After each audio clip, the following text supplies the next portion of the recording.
ইরানের সঙ্গে টানা 12 দিনের যুদ্ধের পর ইসরায়েল বর্তমানে অস্ত্র ও গোলা বারুদের ঘাটতির মুখে পড়েছে। মার্কিন সংবাদ মাধ্যম এনবিসি নিউজ এক প্রতিবেদনে এই তথ্য জানিয়েছে। মার্কিন প্রশাসনের অজ্ঞাতনামা 2 কর্মকর্তার বরাত দিয়ে প্রতিবেদনটিতে বলা হয়, ইসরায়েলের অস্ত্র ভাণ্ডারে গুরুত্বপূর্ণ সরঞ্জাম ও গোলা বারুদের সংকট দেখা দিয়েছে। এছাড়া আরও 3 কর্মকর্তার বরাত দিয়ে প্রতিবেদনে বলা হয়, ইসরায়েল এখন গুরুত্বপূর্ণ কিছু অস্ত্রে বিশেষভাবে কমতি অনুভব করছে। এমন সময় এই তথ্য সামনে এলো যখন ইসরায়েল ও ইরানের মধ্যে যুদ্ধবিরতি কার্যকর রয়েছে। কাতারের সহায়তায় যুদ্ধবিরতির মধ্যস্থতা করেন যুক্তরাষ্ট্রের প্রেসিডেন্ট ডোনাল্ড ট্রাম্প। যদিও এটি এখনও নাজুক অবস্থায় রয়েছে, তবে রিপোর্ট লেখা পর্যন্ত তা কার্যকর ছিল। ইসরায়েল তাদের অস্ত্র ঘাটতির ব্যাপারে আনুষ্ঠানিক কোনো মন্তব্য করেনি। প্রতি বছর যুক্তরাষ্ট্র ইসরায়েলকে বিলিয়ন ডলারের সামরিক সহায়তা দিয়ে থাকে।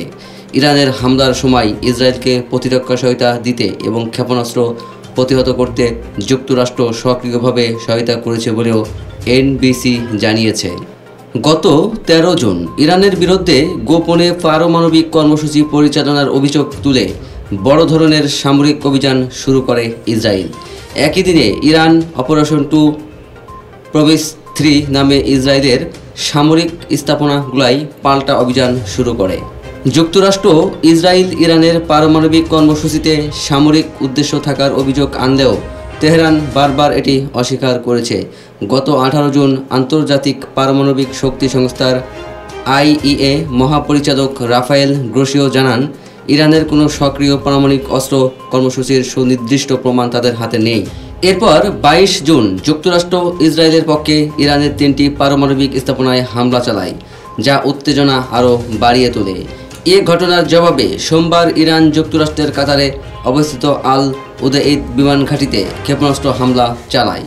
কাতার ও যুক্তরাষ্ট্র দাবি করে বেশিরভাগ ক্ষেপণাস্ত্র মাঝপথেই প্রতিহত করা হয়েছিল এবং এতে কোনো হতাহতের ঘটনা ঘটেনি।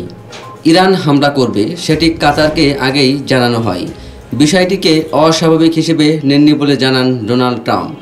একই দিন যুক্তরাষ্ট্র সময় রাতে তিনি জানান, ইসরায়েল ও ইরান 12 দিন ধরে চলা যুদ্ধ শেষ করতে একটি যুদ্ধবিরতিতে সম্মত হয়েছে। মঙ্গলবার তিনি জানান, 2 দেশের যুদ্ধবিরতির চুক্তি কার্যকর হয়েছে, কিন্তু চুক্তির বিষয়টি নাকচ করেছে ইরান।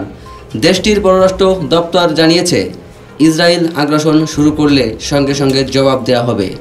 যুদ্ধবিরতি বা এ ধরনের চুক্তির বিষয়ে স্বীকার করেননি দেশটির সর্বোচ্চ নেতা আয়াতুল্লাহ আলী খামেনিও। তিনি এ বিষয়ে কোনো বক্তব্য এখনও পর্যন্ত দেননি। ইসরায়েল যে অস্ত্র ঘাঁটিতে ভুগছে তা স্বীকার করেছেন যুক্তরাজ্যের সাবেক সিরিয়া বিষয়ক দূত পিটার ফোডো। তিনি রাশিয়ার সংবাদ সংস্থা রিয়া নভোস্তিকে বলেন, যুদ্ধবিরতিতে কিছু লঙ্ঘন হলেও এটি টিকে থাকার ভালো সম্ভাবনা রয়েছে, কারণ ইসরায়েল বর্তমানে যুদ্ধ চালিয়ে যাওয়ার মতো সামরিক সক্ষমতা ধরে রাখতে পারছে না এবং শান্তির প্রয়োজন তাদেরই বেশি।